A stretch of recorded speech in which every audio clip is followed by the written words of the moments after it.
Me Sarita Kaushik. Zero our मध्ये तुमचे स्वागत करत तुम्हाला दिवसाच्या महत्त्वाच्या बातम्या सांगते.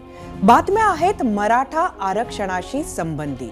पहिली मोठी बातमी, 7 दिवसात राज्य सरकारने गठीत केलेली समिती मराठवाड्यातील मराठा समाजाला कुणबी प्रमाणपत्र देण्यासंदर्भात अहवाल सादर करणार. दुसरी मोठी बातमी, मात्र हे घडवून आणायला जे मनोज जरांगे जालन्यात उपोषणाला बसले आहेत त्यांची आज तब्येत खालावली आणि त्यांना आज मात्र थेट उपोषण स्थळीच सलाईन लावण्याची वेळ आली. मात्र उपोषण सध्या तरी सुरूच आहे. इतकंच नाही तर संध्याकाळी 6 वाजता घेतलेल्या पत्रकार परिषदेतही जरांगेंनी पुन्हा एकदा सरकारला इशारा दिला आणि त्यानंतर रात्री अर्जुन खोतकर उपोषण स्थळी पोहोचले. तिथं त्यांनी उद्या सकाळी 11 वाजता मनोज जरांगे अंतिम निर्णय घेतील असं जाहीर केलं. तिसरी मोठी बातमी, मराठा समाजाचा रोष कमी करण्याच्या दृष्टीने पुढची मंत्रिमंडळ बैठक ही थेट छत्रपती संभाजी नगर मध्ये होणार. निमित्त करणार मराठवाडा मुक्ती संग्राम दिनाचा. चौथी मोठी बातमी, कालपासून तीव्र प्रतिक्रिया देणाऱ्या ओबीसी समाजाने तर ओबीसीतून मराठ्यांना आरक्षण दिल्यास मराठा समाजाच्या आंदोलनापेक्षाही मोठे आंदोलन उभारण्याचा इशारा दिला.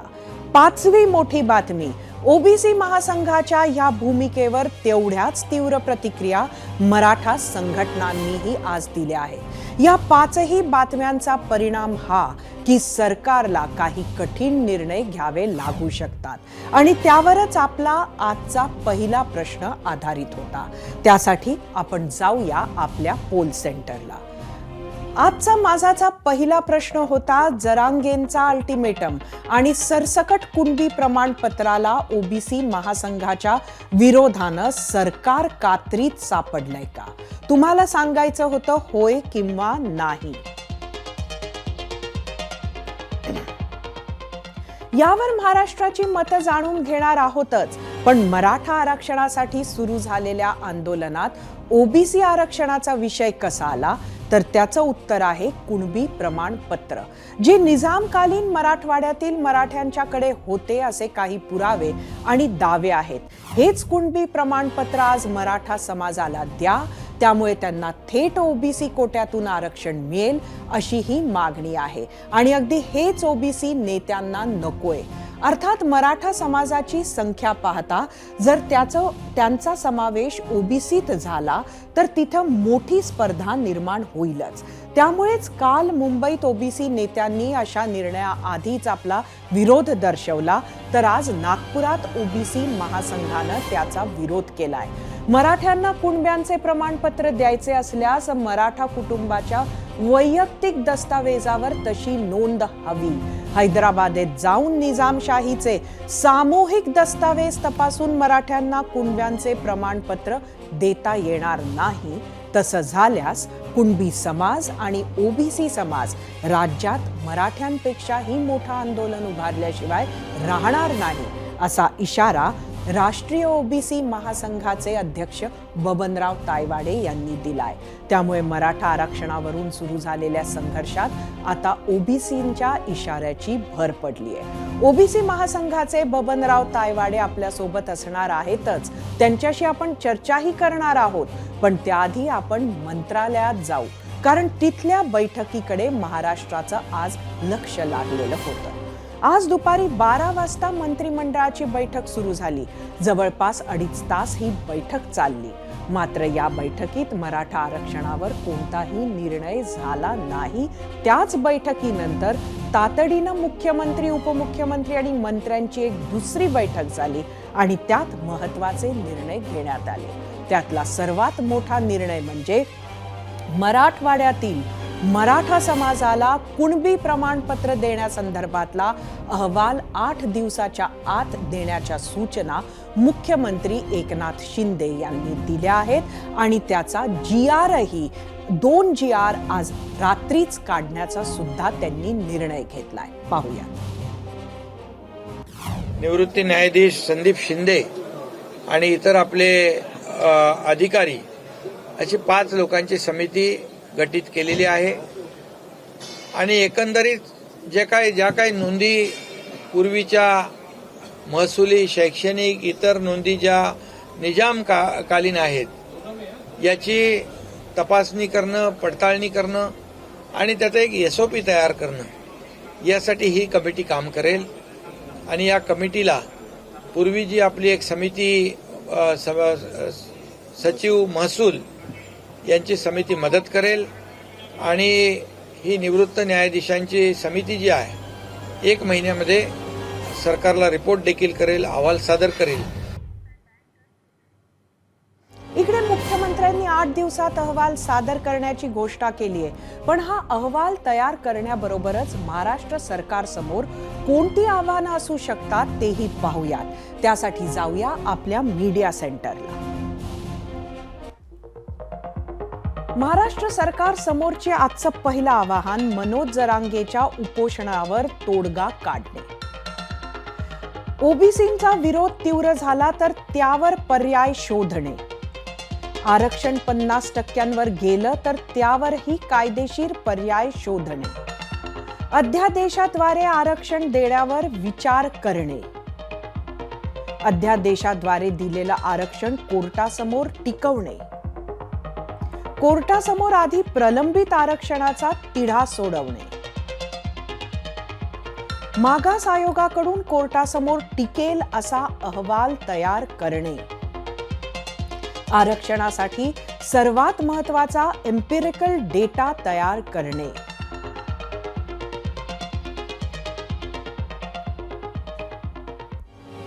ओबीसी महासंघानं मोठ्या आंदोलनाचा इशारा दिला तर तिकडे अखिल भारतीय मराठा महासंघानंही ओबीसी नेत्यांना इशारा दिला. जर ओबीसी नेत्यांनी मराठा आरक्षणाच्या विरोधात बेताल वक्तव्य केली तर त्यांच्या अलिशान गाड्यांच्या काचा राहणार नाहीत असा इशारा अखिल भारतीय मराठा महासंघाने दिलाय. मराठा समाजाच्या आरक्षणावर कुणाची हरकत असण्याचं कारण काय असाही सवाल मराठा महासंघानं उपस्थित केलाय. तर तिकडे सोलापुरात मराठा क्रांती मोर्चाच्या सदस्यांनी आक्रमक आंदोलनं केली. सोलापूर पुणे महामार्गावर टायर जाळून रास्ता रोको केला. त्यामुळे महामार्गावरची वाहतूक विस्कळीत झाली. इतकंच नाही तर मराठवाड्यातील काही ठिकाणी आजही कडकडीत बंद पाळण्यात आला. नांदेडमधील वजीरगावमध्ये एका तरुणानं उपोषण सुरू केलंय आणि परभणीतील जिंतूर तालुक्यातही अंत्ययात्रा काढत सरकारचा निषेध केला. एकीकडे मराठा आंदोलनाची आक्रमक दृश्य समोर येत असतानाच हिंगोलीतून मात्र वेगळीच दृश्य समोर आली. हिंगोलीमध्ये महसूल विभागाच्या वतीनं कुणबी जातीचा उल्लेख असलेल्या दस्तावेजांची तपासणी सुरू झाली. मनोज जरांगेंनी त्याचाच आधारावर आरक्षणाची मागणी केली आहे. तोच तपास शासनही घेणार आहे. आम्ही तुम्हाला दाखवत आहोत. ती आहेत जवळजवळ 100 वर्ष जुनी दस्तावेज. आज परत एकदा राज्याच्या कायदा आणि सुव्यवस्था राखण्यास यांची काय मदत होते ते बघावे लागेल. त्यामुळे महाराष्ट्र सरकार अशा अनेक आव्हानांना कसं सामोरं जाईल हे लवकरच कळेल. पण अजून एक व्यक्ती आज अत्यंत आक्रमक झाली. जालन्यात सुरू झालेल्या आंदोलनावरून वंचित आघाडीचे प्रकाश आंबेडकर यांनी महाविकास आघाडीवर सडकून टीका केली. मराठा समाजातील प्रस्थापित नेत्यांनी गरीब मराठा समाजाची फसवणूक केली आहे असा थेट आरोपच आंबेडकरांनी केला. गरीब मराठा अजूनही श्रीमंत मराठ्यालाच मतदान करतो हा माझा अनुभव आहे. त्यामुळे या अँगलनं देखील मराठा आरक्षणाच्या मुद्द्याकडे पाहावं लागेल असंही प्रकाश आंबेडकर म्हणाले. खरं तर कालच प्रकाश आंबेडकरांनी जालन्यात उपोषण स्थळी जाऊन मनोज जरांगेंची भेट घेतली. महत्वाचं म्हणजे इंडिया आघाडीत जाऊ पाहणाऱ्या प्रकाश आंबेडकरांनी मात्र आज मवियाच्या नेत्यांनाही धारेवर धरलं. मराठा समाजाच्या पुढाऱ्यांनी ते सगळं आंदोलन स्वतःच्या हातामध्ये घेतलेलं आहे. मग एकनाथ शिंदे असतील, शरद पवार असतील, अजित पवार असतील, राजेश टोपे असेल, त्याच्यानंतर 2 महाराज आहेत, अशोक चव्हाण आहेत, असे अनेक नेते आहेत की ज्यांनी हे आंदोलन मराठा समाजाचं आंदोलन आहे, आम्ही मराठा समाजाचे नेते आहोत. आता आम्ही असणारा याच मराठा नेत्यांकडे असणारा पाहतोय की ते आता तोडगा काय आणतात आहेत. त्यांनी तोडगा तो आणला पाहिजे असं मी त्या ठिकाणी मानतोय. मागच्या वेळेससुद्धा ही मागणी आली होती आणि सकल मराठा समाजाचा मोर्चा जो होता त्या सकल मराठा मोर्चाने म्हटलं की आमचं ताट वेगळं असलं पाहिजे, आम्ही दुसऱ्याच्या ताटातलं खाणार नाही किंवा दुसऱ्याचं ताट आम्हाला नको आहे. ही क्लिअर कट मागणी त्यांनी केल्यानंतर काँग्रेसचे असणारे अध्यक्ष जे आहेत, काँग्रेसचे प्रवक्ते जे आहेत तिथे किंवा इतर असणारे राहिलेले आहेत असं म्हणा, त्यांनी एक सुरुवात केली की ओबीसी म्हणून त्यांना आरक्षण द्या. त्यावेळेसही आपल्याला माहिती आहे कोविडच्या अगोदर जसं सकल मराठा समाजाचा मोर्चा निघाला मागणीसाठी, तसं ओबीसींचाही निघाला की आमच्या कोट्यामधनं ह्यांना द्यायचं नाही आणि आमच्या कोट्यामध्ये ह्यांना टाकायचंही नाही. त्याच्यामुळे कुठेतरी या निमित्ताने मनोज झरंडे पाटील यांच्या निमित्ताने वितुष्टवाद निर्माण करायचा का, हाही खेळ चालला आहे का, हेही पाहिलं पाहिजे असं मी त्या ठिकाणी मानतो. एकीकडे आंबेडकरांनी महाविकास आघाडीच्या आपल्या काही मित्र मानल्या जाणाऱ्यांना सुद्धा निशाण्यावर घेतलं, तर तिथेच आदित्य ठाकरेंनी थेट शिंदे फडणवीसांना जबाबदार धरत त्यांचा राजीनामा मागितला. तोही नुसता तोंडी नाही तर थेट राज्यपालांकडे जात निवेदन देत ही मागणी केली. त्यांच्याबरोबर ठाकरे गटाच्या नेत्यांनीही आज राजभवन गाठलं. फडणवीस आणि ठाकरे हे एकमेकांचे महाराष्ट्रातील सर्वात मोठे राजकीय शत्रू किंवा प्रतिस्पर्धी बनले आहेत. गृह खात्याच्या आदेशाशिवाय लाठी हल्ला होत नाही आणि जालन्यात आदेशाशिवाय लाठी हल्ला झाला असेल तर आदेश देणारा कोण हे शोधण्याचं आवाहनही आदित्य ठाकरेंनी या निमित्तानं केलं. पाहूयात. आपल्या राज्यामध्ये एक मुख्यमंत्री घटनाबाह्य गद्दार आणि 2 उपमुख्यमंत्री, ह्या तिघांमध्ये खरे जनरल डायर कोण आहेत ज्यांनी हे आदेश दिले हे लोकांसमोर येणं गरजेचं आहे. पुन्हा एकदा मी सांगतो की आज आम्ही शिष्टमंडळ घेऊन राज्यपाल महोदयांना भेटलो, त्यांच्याकडून पुढे कारवाई होईल ही अपेक्षा आहे. पण हे सगळं होत असताना घटनाबाह्य मुख्यमंत्र्यांनी जर थोडी लाज उरली असेल तर राजीनामा द्यावा, कारण असं सरकार चालत नाही आणि हे आम्हाला माहितीच नव्हतं, हे आम्ही केलंच नाही असे जे सांगतायत त्यांनी सरकार कसं चालतं ह्याची थोडं शिक्षण घ्यावं. रोज रोज मराठा आरक्षणाच्या येणाऱ्या बातम्या वाचून पाहून तुम्हाला वाटत असेल की आरक्षणाची व्यवस्था आपल्याला बऱ्यापैकी समजली आहे, पण तुमच्यापैकी अनेकांना आम्ही जे आता सांगणार आहोत ते ऐकून मात्र आश्चर्य वाटेल. महाराष्ट्रात एक असं शहर आहे जिथं नुसते मराठाच नाही तर ब्राह्मणही ओबीसी आरक्षणाचा लाभ घेत आहेत. ओबीसी म्हणून लाभ घेणाऱ्यांमध्ये इतरही अनेक जातींचा समावेश आहे. त्या शहराचं नाव आहे तुळजापूर. तुळजापुरातील मराठा आणि ब्राह्मण समाजाला 2 दशकांपासून ओबीसी आरक्षणाचा लाभ मिळतोय. ब्राह्मण समाजानं या प्रकरणी आधी याचिका दाखल केली होती आणि ती 2003 मध्ये मान्य झाली. खरं तर तेव्हापासून तुळजापुरातील मराठा आणि ब्राह्मण समाजातील बहुतांश जण ओबीसी आरक्षणास पात्र झाले. कुलस्वामिनी तुळजा भवानी देवीचे पुजारी असलेले कदम, भोसले, साळुंके, गंगणे, भांजी, शिंदे, इंगळे आडनावाचे मराठे असो की कवठाळे, प्रयाग, पाठक, शामराज, ददेभट, भट्टू, कोंडो, पटवारी आडनावाचे ब्राह्मण असो, हे सर्वजण मागील 20 वर्षांपासून ओबीसी आरक्षणाचा लाभ घेत आहेत. काय आहे तुळजापूरच्या आरक्षणाचा पॅटर्न त्यांच्याकडूनच समजून घेऊ. ज्यावेळी तुळजापूरचा जुना इतिहास आपण पाहतो त्यावेळी भूप म्हणजे राजे आणि भुत्य म्हणजे सेवक. तर तुळजाभवानी मंदिरची 284 ची एक यादी आहे. या यादीमध्ये 284 आडनावांची 284 आडनावांची यादी आहे जी तुळजाभवानी मंदिरची निजामानं मान्यता दिलेली ती यादी आहे. आणि ती यादी कोर्टानं सुद्धा, म्हणजे पूर्वीच्या निजामाच्या कोर्टानंही आणि आताचे जे मुंबईचे जे औरंगाबाद खंडपीठ आहे त्यांनी सुद्धा त्या निकालामध्ये त्या 284 यादीचा आधार घेऊन निकाल दिलेले आहेत. तर याच्यामध्ये या यादीमध्ये जे मराठा आणि ब्राह्मण जे लोक आहेत या लोकांना भोपे याचं सर्टिफिकेट शासनाने दिलेलं आहे. आणि OBC NT4 मध्ये आमचा समावेश केलेला असून शासनाच्या ज्या काही सवलती वगैरे त्या नियमाप्रमाणे आहेत त्या आम्हाला मिळतात. तुळजापुरातील याच पॅटर्नला निजामकालीन आरक्षण पद्धतीचाच आधार होता. पुढे कोर्टासमोरही दस्तावेजांच्या आधारे हे आरक्षण टिकलं.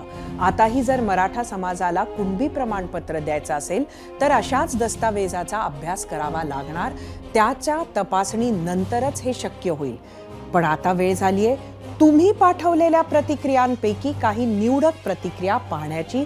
त्यासाठी जाऊया आपल्या मीडिया सेंटरला. आजचा आपला प्रश्न होता, जरांगेंचा अल्टिमेटम आणि सरसकट कुणबी प्रमाणपत्राला OBC महासंघाच्या विरोधानं सरकार कात्रीत सापडलंय का? विनोद बोनापार्ट यांचा ट्विटरवर प्रतिक्रिया आहे. आरक्षण खूपच गुंतागुंतीचं करून टाकलंय. सगळेच राजकीय पक्ष आणि नेते जबाबदार आहेत. ट्विटरवरूनच तुषार पाटील, असा पेटत नाही तर तसा पेटवायचा, पण कसंही करून महाराष्ट्र पेटवायचा, हे सगळं राजकारण सुरू आहे. युट्यूबवरून श्रीपत पाटील, कात्रीतच नव्हे तर अडकित्त्यातील सुपारीसारखे इकडे आड तिकडे विहीर अशीच गत झालीये सरकारची. रमेश श्रीगोड, युट्यूबवरून ही आरक्षणाची आग सगळ्यांना जाळून टाकणार हे नक्की. रिझर्वेशन पूर्ण संपवणे आणि शिक्षणासाठी 100% आर्थिक मदत देणे हाच एक उपाय आहे. फेसबुकवरून प्रफुल्ल थोरात, जर 32% लोकसंख्येला सरसकट OBC प्रमाणपत्र दिले तर 27% OBC राखीव जागांचे कट ऑफ जनरल कॅटेगरीपेक्षा जास्त लागेल. फेसबुकवरून राईसा तांबोळी, सरकारची अवस्था खूप बिकट आहे. शैलेश शेट्टे, OBC समाज विरोध करेल, ते पण रस्त्यावर उतरतील. एकच उपाय आहे, केंद्र सरकारनं कायदा करावा, 50% मर्यादा वाढवावी, तरच शक्य आहे. इंस्टाग्रामवरून दिनेश काळे, जरांगेंनी मागणी अशी केली की मराठा OBC मतभेद दोन्ही समाजांच्या लोकांमध्ये वाद उद्भवू शकतो.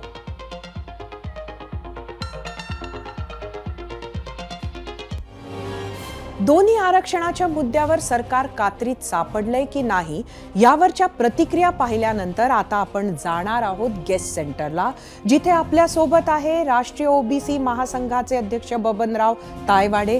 मराठ्यांना OBCतून आरक्षण दिलं तर मराठा समाजापेक्षाही मोठं आंदोलन उभे करण्याचा इशारा बबनराव तायवाडे यांनीच दिला आणि सरकार समोरचा पेच आणखीन वाढला. तायवाडे सर, आपलं स्वागत आहे झिरो आवरमध्ये.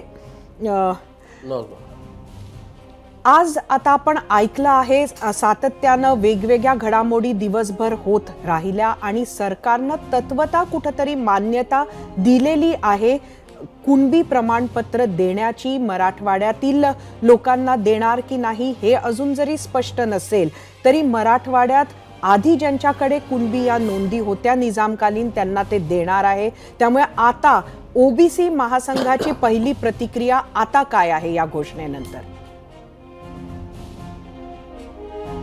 असं आहे मॅडम, सरिता मॅडम, की याच्यात सरकारने नवीन ऐकू येतंय आता सरकारने याच्यामध्ये नवीन काहीच दिलेलं नाही आहे. मी आज सकाळपासून सर्व मीडियाला सांगतो आहे की ज्या कुटुंबाकडे वडील, आजोबा, पणजोबा 3 पिढ्यांचा महसूल रेकॉर्ड किंवा शैक्षणिक रेकॉर्ड या 2 रेकॉर्डपैकी कुठल्याही रेकॉर्डवर कुणबी जातीचा उल्लेख असेल तर त्या कुटुंबाला किंवा त्या कुटुंबातील सदस्याला OBCचं म्हणजे पर्यायानेच कुणबी समाजाचं म्हणजे पर्यायाने OBCचं प्रमाणपत्र देण्याची तरतूद आज सुद्धा अस्तित्वात आहे.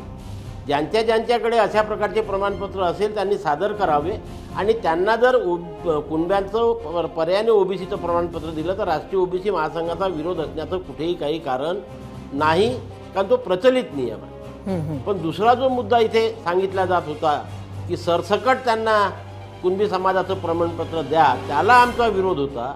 आणि ते कुणबी समाजाचं प्रमाणपत्र घेऊन ओबीसीमध्ये येणार आणि ओबीसीचे 52% ओबीसीला जे आज 27% आरक्षण मिळतं ते 85% ओबीसीला 27% आरक्षण होणार. आणि म्हणून ओबीसीच्या 27% आरक्षणाला धक्का लागता कामा नये ही आमची भूमिका कालही होती आणि आजही आहे. पण ज्यांच्याकडे 3 वंशावळीमध्ये 3 पिढ्यामध्ये कुठंतरी ज्या ओबीसी समाजामध्ये नुसतं कुणबी नाही, ओबीसी समाजामध्ये ज्या 400 जाती येतात त्या 400 जातीपैकी कुठल्याही जातीचा उल्लेख असेल आणि त्या माणसाला त्या जातीचं म्हणजेच पर्यायाने ओबीसीचं प्रमाणपत्र सरकार देत असेल तर त्याला ओबीसी महासंघाचा विरोध असण्याचं काही कारण नाही. पण तो आता प्रचलित जे नियम आहे. आपण ऐकलेलं आहे ते सरकारने असं दिसतं आहे की सरकार जे आहे ते दस्तावेज तपासणारे निजामकालीन, त्यात लोकांच्या परिवाराकडे असलेले वैयक्तिक दस्तावेज तपासणार असं नाहीये, कारण अशा पद्धतीचा अहवाल 8 दिवसात देऊ शकणार नाही. त्यामुळे आता तुमची काय भूमिका आहे? की कुठल्याही कुटुंबाकडे वैयक्तिक दस्तऐवज असल्याशिवाय कुठलाही रेव्हेन्यू अधिकारी प्रमाणपत्र देऊ शकत नाही. आणि त्याच्यामध्ये पण त्याचा वंशावळ शब्द वापरलेला आहे. वंशावळीमध्ये जर कुणबी जातीचा उल्लेख असेल तर त्या लोकांना प्रमाणपत्र देण्यात येईल असाच शब्दप्रयोग वापरलेला आहे. वंशावळी वैयक्तिक असते, सामूहिक नसते. आणि वैयक्तिक वंशावळ असल्यामुळे त्यांना तसे पुरावे द्यावे लागेल. तसा पुरावा त्यांच्याकडे असेल, त्यांना कुणब्याचं म्हणजेच पर्यायाने ओबीसीचं प्रमाणपत्र दिलं तर आमची कुठल्याही प्रकारची हरकत नाही. पण ज्यांच्या वंशावळीमध्ये कुणबीचा कुठेतरी उल्लेख नाही आहे तर त्यांना कशाच्या आधारावर देणार? आणि म्हणून मी सकाळपासून म्हणतो की हे इंडिव्हिज्युअल वैयक्तिक निर्णय होऊ शकतो, सामूहिक निर्णय होऊ शकत नाही. आता सामूहिक तुम्हाला निर्णय झाला तर मुख्यमंत्र्यांच्या भविष्यामध्ये बोलण्यावरून काय बोध झाला? ते सामूहिक दस्तावेज तपासून हे हो, वैयक्तिक दस्तऐवज तपासून ज्यांच्या वंशावळीमध्ये 3 पिढ्यांच्या वंशावळीमध्ये कुठेतरी कुणबी समाजाचा उल्लेख असेल त्यांनाच प्रमाणपत्र दिल्या जाईल असाच निर्णय त्यांनी घेतलेला आहे. त्यामुळे आता सगळाच वाद निवळलेला आहे असं आपण म्हणू शकतो का? ओबीसी महासंघाचं सुद्धा कुठलाही आता विरोध नाही सरकारच्या या निर्णयाला आणि जरांगेंच्या मागणी नाही मॅडम, सरिता मॅडम बघा, त्यांनी 3 मुद्दे आज सांगितलेले आहेत. पहिला मुद्दा की ज्यांच्या वंशावळीमध्ये कुणबी समाजाचा उल्लेख आहे त्यांना कुणबी समाजाचे म्हणजेच पर्यायाने ओबीसीचे प्रमाणपत्र देण्यात येईल याचा आमचा विरोध नाही आहे. पण दुसरं जे म्हटलेलं का उर्वरित मराठ्यांचा इतिहास अभ्यास करण्याकरता न्यायमूर्ती शिंदे साहेबांच्या अध्यक्षतेखाली एक समिती बसवली आणि ती समिती 1 महिन्याच्या आत निर्णय देणार.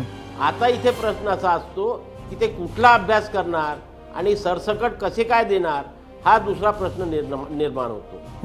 मी नेहमी आधी म्हणत आलो, आजही म्हणतो की जिथे कुठे पुरावे मिळणार नाही, ज्यांच्या कुटुंबाकडे पुरावे नाही, अशा प्रकारच्या कुठल्याही मराठा व्यक्तीला किंवा मराठा समाजाला ओबीसीतून प्रमाणपत्र देता येणार नाही.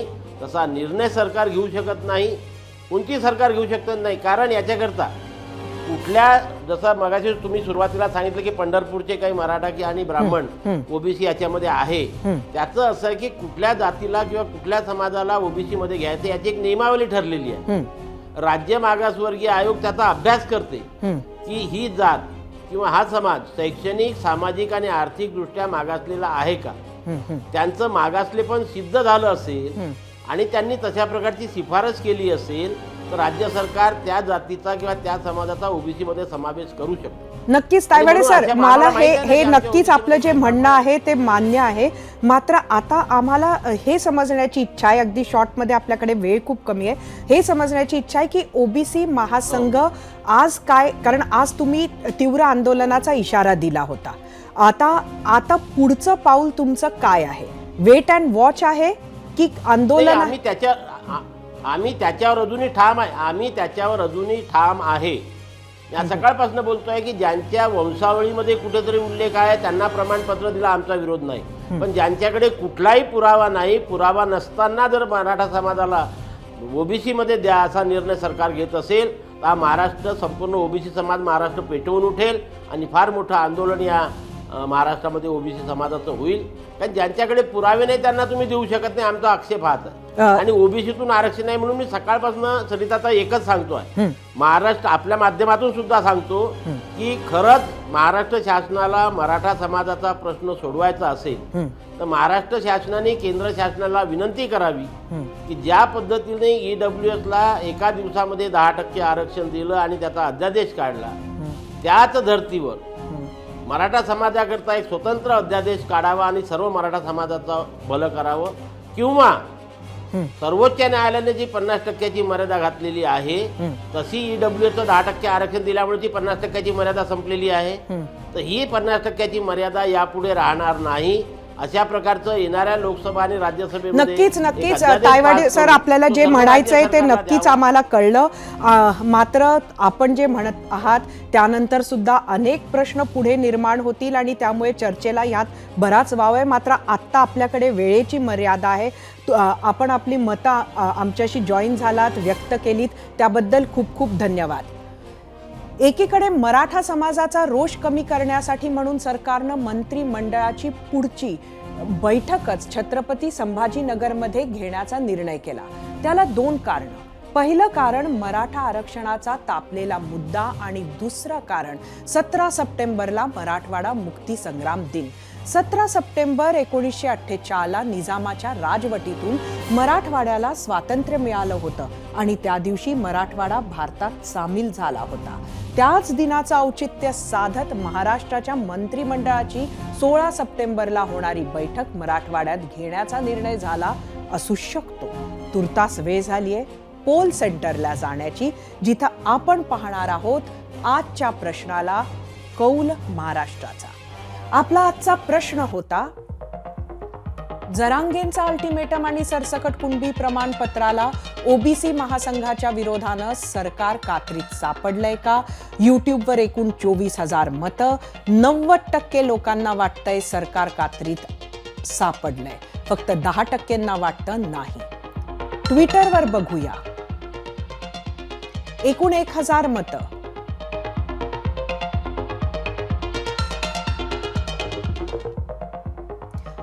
इथे 90% लोकांचं मत आहे होय आणि 10% लोकांचं मत आहे नाही.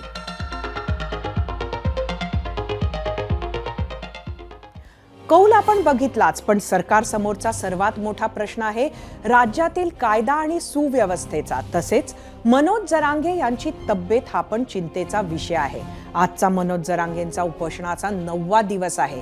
ते आपला निर्णय 11 वाजता उद्या सकाळी घेणार आहे. आणि एकीकडे उपोषण जरी सुरू असले तरी सलाईन सुरू झाल्यामुळे सरकार पक्षानं थोडा निश्वास सोडला असेल, पण तोही थोडाच. कारण ABP माझाला जरांगेच्या डॉक्टरनं दिलेल्या मुलाखतीत त्यांच्या किडनीत असंतुलन असल्याचे नोंदवले आहे. लिव्हरचीही तपासणी सुरू आहे. असे असेल तर नुसत्या सलाईनच चालणार नाही. आम्हाला खात्री आहे की सरकारचं याच्याकडे अत्यंत गांभीर्यानं लक्ष असेलच, पण तरीही आमचे मनोज जरांगेंना आणि सरकारलाही आवाहन आहे, काळजी घ्या. मराठवाड्यात ठिकठिकाणी उपोषणे सुरू झाली आहेत. कुठे 3 दिवस तर कुठं 5 दिवस झाले आहेत.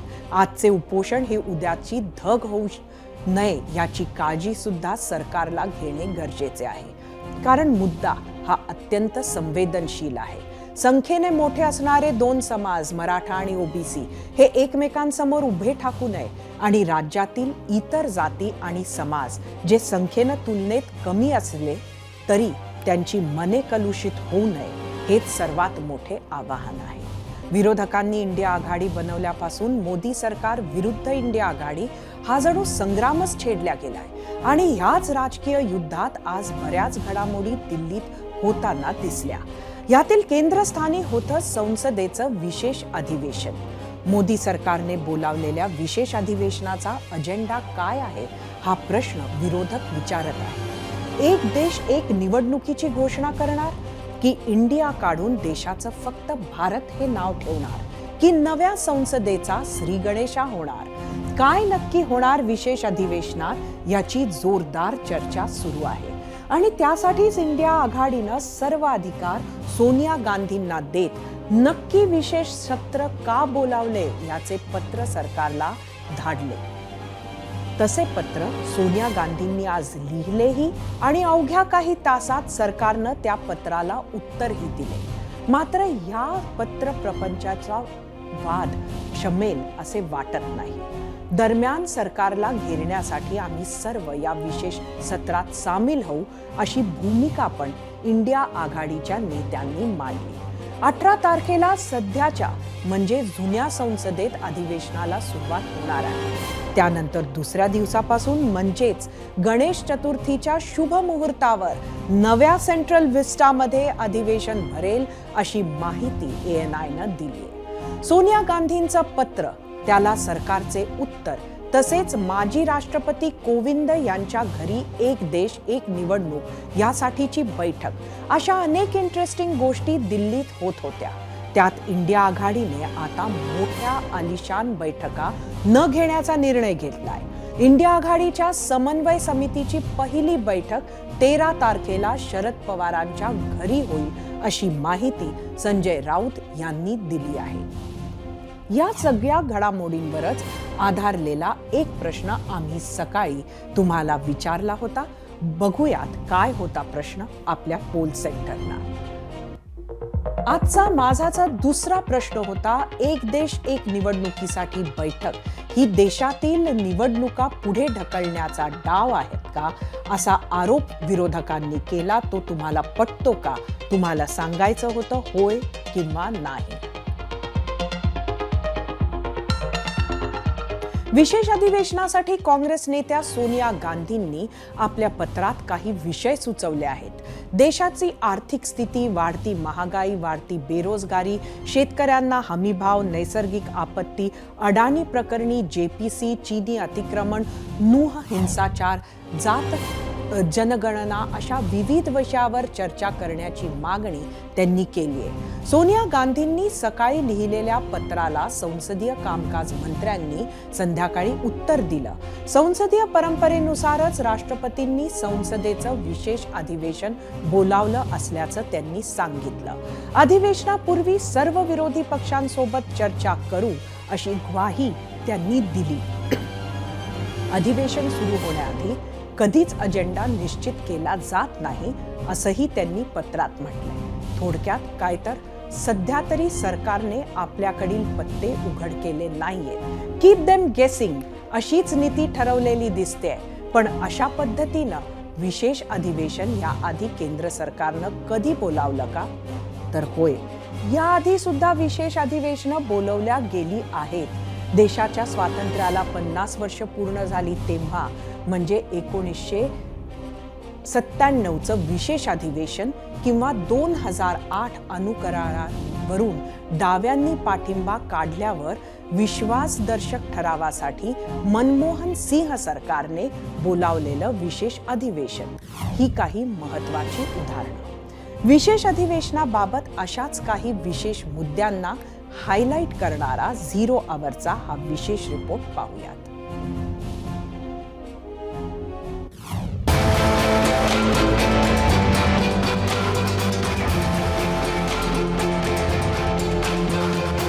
केंद्र सरकारनं 5 दिवसांचं विशेष अधिवेशन बोलावलं आणि देशभरात तर्कवितर्कांना सुरुवात झाली. एक देश एक निवडणूक, समान नागरी कायदा आणि इंडिया नाव काढून फक्त भारत नावाला मान्यता देणं की वेगळाच विषय समोर येणार याबाबत आडाखे बांधणं सुरू झालं.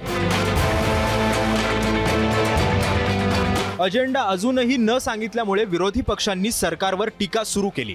काय कसले निमंत्रण आहे? लग्न, बारसं, मुंज, मोदींचा वाढदिवस साजरा करतायत का भारतीय जनता पक्षाचा निरोप समारंभ आहे? काहीतरी निमंत्रण असेल ना, कोणता तरी अजेंडा असेल ना. पण कोणत्याही अजेंड्याशिवाय, कोणत्याही कार्यक्रमाशिवाय सरकार विशेष अधिवेशन संसदेचं बोलवतं. हे काय चाललंय या देशामध्ये? हा सरळ प्रश्न आमच्या कालच्या बैठकीमध्ये. अजेंडा लवकरच कळवू अशी ग्वाही संसदीय कामकाज मंत्री प्रल्हाद जोशी यांनी दिली आहे. असं असलं तरी घाई गडबडीत गणेशोत्सवाच्या काळात विश्वासात न घेता विशेष अधिवेशन बोलावलं, याला विरोधी पक्षांनी आक्षेप घेतला. काँग्रेस नेत्या सोनिया गांधी यांनी तर पंतप्रधान नरेंद्र मोदी यांना पत्र पाठवलं. यामध्ये 9 महत्त्वाच्या मुद्द्यांवर विशेष अधिवेशनात चर्चा व्हावी अशी अपेक्षा व्यक्त केली आहे. जो मुद्दे हैं जो हम उठाना चाहते थे पिछले सत्र में, हम उठा नहीं पाए, पर इस बार सोनिया जी ने प्रधानमंत्री को कहा है कि हमारे ओर से 9 महत्वपूर्ण मुद्दे हैं जो हम उठाना चाहते हैं लोकसभा में, राज्यसभा में. किस नियम के अनुसार उठाए जाएंगे उस पर बातचीत हो सकती है. याआधी वेगवेगळ्या कारणांसाठी विशेष अधिवेशन घेण्यात आलं होतं. त्यातील काही महत्त्वाच्या अधिवेशनांवरही एक नजर टाकूया. 1977 साली 28 फेब्रुवारी आणि 1 मार्च असे 2 दिवसांचं राज्यसभेचं विशेष अधिवेशन बोलावण्यात आलं होतं. यामध्ये तामिळनाडू आणि नागालँडमधील राष्ट्रपती शासनाची मुदत वाढवली होती. 1991 साली 3 आणि 4 जूनला हरियाणातील राष्ट्रपती शासन वाढवण्यासाठी 2 दिवसांचं विशेष अधिवेशन बोलावलं होतं. यावेळी दोन्ही लोकसभा विसर्जित असल्यानं फक्त राज्यसभेचं विशेष अधिवेशन बोलावलं होतं. 1992 साली 9 ऑगस्टला भारत छोडो आंदोलनाला 50 वर्ष पूर्ण झाली. त्यावेळी मध्यरात्री संसदेचं विशेष अधिवेशनही बोलावण्यात आलं होतं. त्यानंतर 2002 साली वाजपेयीजींच्या एनडीए सरकारनं 26 मार्चला संसदेचं संयुक्त अधिवेशन बोलावलं. यामध्ये पोटा हा दहशतवाद विरोधी कायदा पारित करून घेतला. 26 नोव्हेंबरला घटना समितीनं राज्यघटना स्वीकारली होती. त्याला 50 आणि 70 वर्ष पूर्ण झाली तेव्हा सुद्धा विशेष संयुक्त अधिवेशन बोलावण्यात आलं होतं. त्यानंतर 2017 मध्ये 30 जूनला मोदी सरकारनं GST लागू करण्यासाठी लोकसभा आणि राज्यसभेचं विशेष संयुक्त अधिवेशन बोलावलं होतं. स्पेशल सेशन बोलवण्याची कारणं माननीय मंत्रिमंडळ आधी ठरवतं. त्याच्यानंतर संसदेच्या कामकाज सल्लागार समितीच्या दोन्ही सभागृहाची कामकाज सल्लागार समिती असतात, त्यामध्ये याच्या अजेंडावर चर्चा केली जाते. तसेच राज्यसभेची जी कामकाज सल्लागार समिती आहे त्यामध्ये माननीय उपराष्ट्रपती, जे राज्यसभेचे पदसिद्ध अध्यक्ष असतात ते असतात आणि त्याच्यामध्ये केंद्रीय मंत्री, माननीय पंतप्रधान वगैरे सभागृहाचे नेते यांचा समावेश असतो. या समितीपुढे महत्त्वाचं काम म्हणजे हा संसदीय अधिवेशनाचा अजेंडा ठरवण्याचं महत्त्वाचं काम आहे आणि यामध्ये चर्चा केली जाते आणि ही समिती, कामकाज सल्लागार समिती, संसदेच्या कामकाजाचा अजेंडा फिक्स करते. वर्षभरात संसदेचं अर्थसंकल्पीय, पावसाळी आणि हिवाळी अशी 3 अधिवेशनं होतात. त्याशिवाय विशेष अधिवेशन सुद्धा बोलावता येतं. खरं तर घटनेमध्ये विशेष अधिवेशन असा कोणताही वेगळा प्रकार नाहीये. मात्र कलम 85(1) मध्ये इतर अधिवेशनांप्रमाणेच असं विशेष अधिवेशन बोलावण्याचा अधिकार राष्ट्रपतींना आहे. यावेळी बोलावलेल्या अधिवेशनामध्ये प्रश्नोत्तराचा तास किंवा शून्य प्रहर सुद्धा नसेल असंही कळतंय. त्यामुळे मोदी विरोधकांना आणि देशातील जनतेला कोणता धक्का देतात ते 18 तारखेलाच कळणार आहे. 0 अवरसाठी ब्युरो रिपोर्ट, ABP माझा.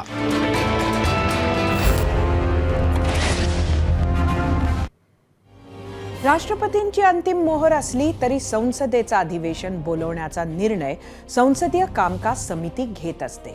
या समितीमध्ये गृह, संरक्षण, वित्त, कृषी, कायदे मंत्री अशा 10 महत्त्वाच्या मंत्र्यांचा समावेश आहे.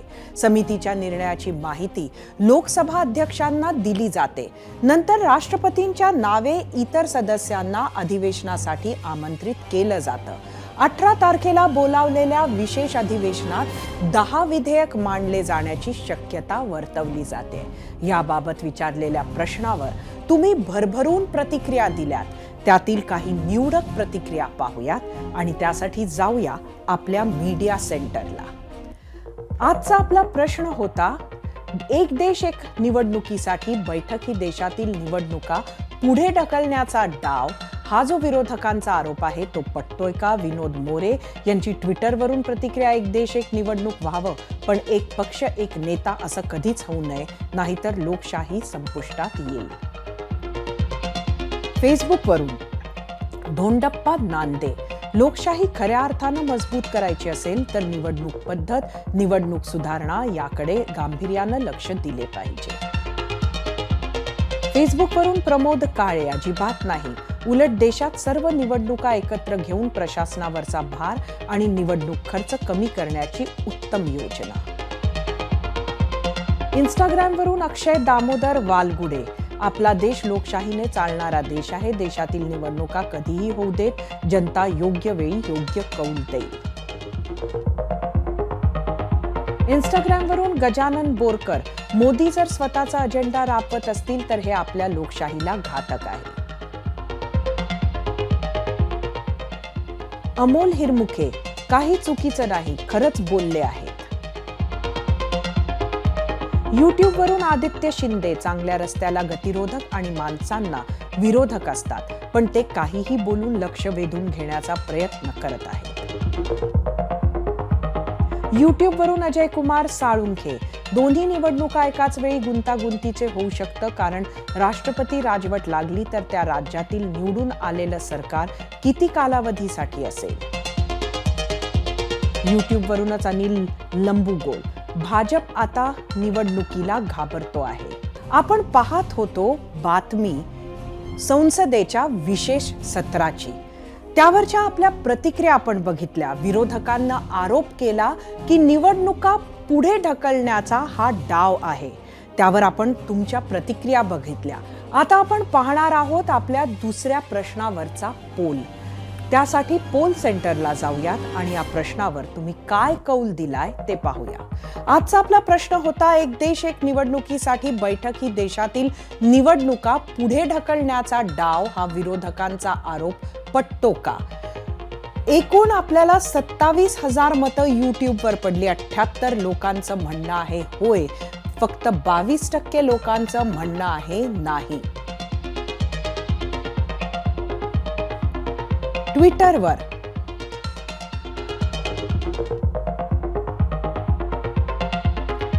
64% लोकांचं म्हणणं आहे होय, 36% लोकांचं म्हणणं आहे नाही. जनहिताची तातडीची गरज म्हणून संसदेचं विशेष अधिवेशन बोलवलं जातं. आतापर्यंत विशेष अधिवेशनात फक्त एकदाच विधेयकावर चर्चा झाली आहे, ती म्हणजे GST कायद्याच्या वेळी. त्यामुळे या विशेष अधिवेशनात नेमकं काय होणार याचं रहस्य कायम आहे. अधिवेशनात भारत नाव करणार का याचे एक औत्सुक्य आहे. तसं झालं तर पाकिस्तान इंडिया हे नाव मागेल असेही काही पाकिस्तानातील स्थानिक मीडिया रिपोर्ट्स असल्याचं एशिया न्यूज इंडेक्सनं सांगितलं आहे. देशभरात एकत्र निवडणुकीचा प्रस्ताव या सेशनमध्ये देणार का? लोकसभा निवडणूक मुदतपूर्व घेणार की पुढे ढकलणार? एक देश एक निवडणुकीसाठी माजी राष्ट्रपती रामनाथ कोविंद यांच्या घरी बैठक तर झाली, पण त्यात नक्की काय झालं याची माहिती अजून समोर यायची आहे. अनेक विषय आहेत, पण विरोधकांसह सर्वांसाठीच सस्पेन्स मात्र कायम आहे. या विशेष अधिवेशनात 5 बैठका होतील. अमृत काळात संसदेत फलदायी चर्चा होईल अशी सरकारची अपेक्षा असल्याचं संसदीय कामकाज मंत्री प्रल्हाद जोशी यांनी म्हटलंय. मात्र सत्ताधारी आणि विरोधक दोघांकडून हे फक्त बोलाची कढी आणि बोलाचा भात नसावा एवढीच जनता अपेक्षा करू शकते.